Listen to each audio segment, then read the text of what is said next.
नदी नदी हमें एक संदेश देती है। वह यह संदेश देती है कि आप सदा आगे आगे आगे बढ़ते जाएं।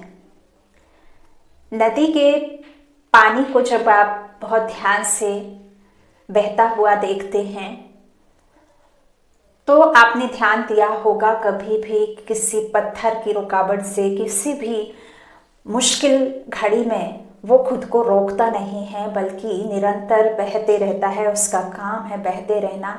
कितना भी आंधी तूफान आए, लेकिन उसके कार्य में, उसके आगे बढ़ने के लिए कोई भी रुकावट उसके लिए बड़ी नहीं है।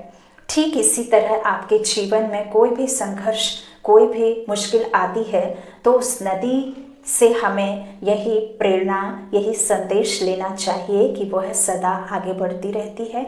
और यह कभी भी नहीं समझिए कि नदी के पानी में नहा लेने से आप जो है विकारों से मुक्त हो जाएंगे। आप पाप विनाशिनी नदी नाम रख दिया है और आपके पाप नाश हो जाएंगे, तो यह सरासर बिल्कुल झूठ है। कोई भी नदी का पानी आपके शरीर के मैल को उतार सकता है, लेकिन आपके अंतर मन के मैलेपन को कभी भी धो नहीं सकता।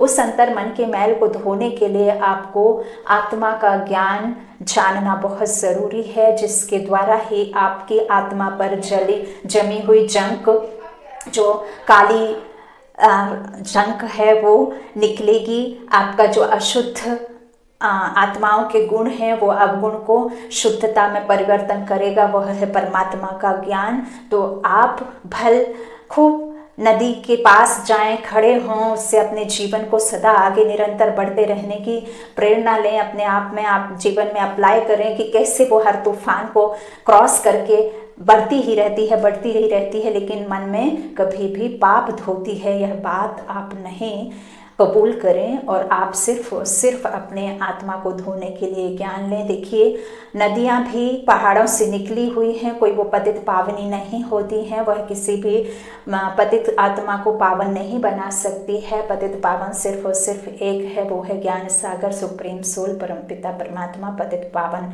जो बनाने हमें संगम युग पर आता है।